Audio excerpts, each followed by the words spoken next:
I think what a lot of content creators struggle with, podcasters included, video vloggers included as well, and it's been a recurring theme that I've sort of had to answer over the past few weeks, whether it's at networking events or just simply talking with friends, and it's how do you go about creating content?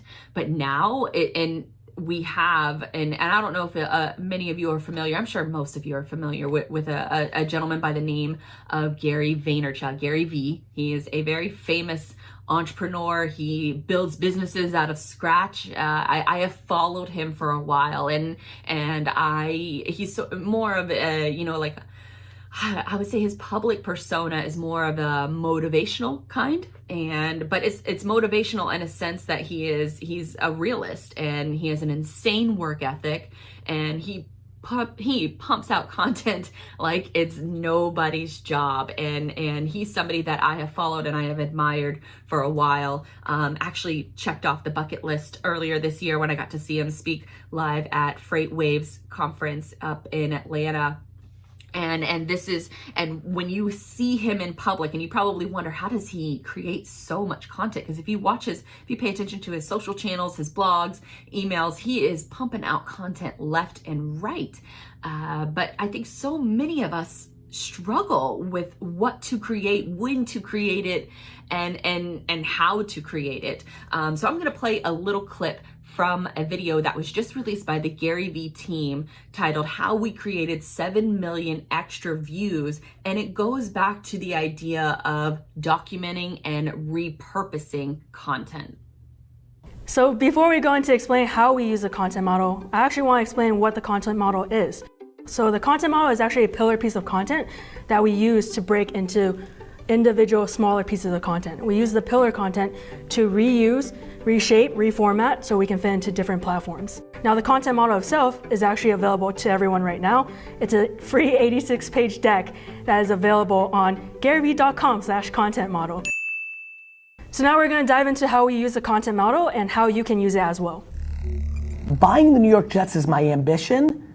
The process of trying is my happiness.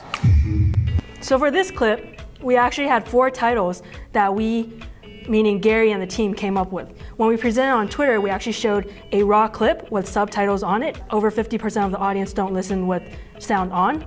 So this is the first way that we engage the audience. Second, we actually use the poll options on Twitter, which has a 25 character limit, and we presented the 4 titles in a sequence, and then we let the community choose which title they like best. By engaging our audience, we're able to create a ripple effect among our community. 1, they get to participate in creating content for Gary, so that hypes them up.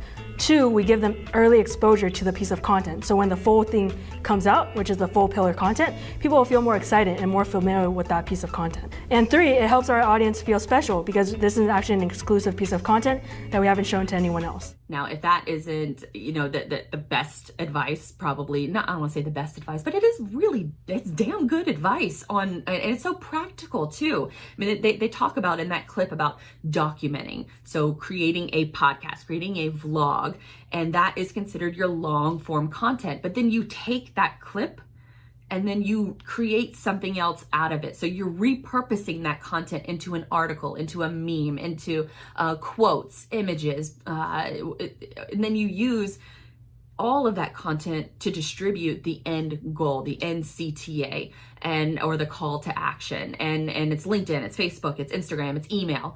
You're using those as a end goal channel to direct traffic back to your website and a property that you own, or through your social channels. GaryVee famously will say, while you're debating the legitimacy of a platform, aka TikTok, maybe some of you have heard of this platform but haven't actually dived in to that platform yet because you're questioning the legitimacy. Is this platform going to be around for a while? When GaryVee doesn't question, he just goes to where the audience eyeballs are already at, and then uses his same content model on those different platforms, but builds that content specifically for that platform, if that makes sense. They also talk about the content model, the 86-page content model, which I will link in the show notes So whether you are watching this on YouTube or whether you're listening to this in a podcast format, I'm going to put a blog up on bonjourwithblythe.com. So if you just check out that, it should be one of the latest articles, and I will link and include the 86-page deck of how GaryVee creates all of his content, and then not only documents it, but creates it and then distributes it out to his various platforms. It's super in-depth, obviously, if it's 86 pages long, but it just takes what the clip you just heard, it takes that and breaks it out into even more of a detailed format. Now, in this same video, the How We Created 7 Million Extra Views video, they said that after they've created the content or they've captured the content, they say, let's not only listen to how they use Instagram to repurpose that clip, but also listen to the quote from Gary himself on avoiding the pressure to post, sort of that artificial content like the booty pics and the selfies, that when you really want to sell your businesses and services. It's a really fascinating listen. Let's take a look. When we build Instagram clips, we do it in a very specific way. There's 4 things we try to include with almost every video. The first being a hook, and that's a 3 to 5 second video clip that we move to the front of the video to capture people's attention as they're scrolling through the feed. When I post that, I get 4,000 likes, but when I post my ass or my boobs, I get 15,000, and I can't stop. Next, we include the sonic branding tag. This is something that we include on every clip. It's a mandatory requirement because Gary's very high on the future of voice, and this is how we're going to establish our branding on all the videos that we have out there. Next, we craft a title that provides actionable advice. That's something that we've seen our audience responds really well to when Gary provides motivational, actionable guidance and instruction on how to do something. Instagram especially has just captured so many people of a generation. They literally post to maximize likes. They've killed their own creativity.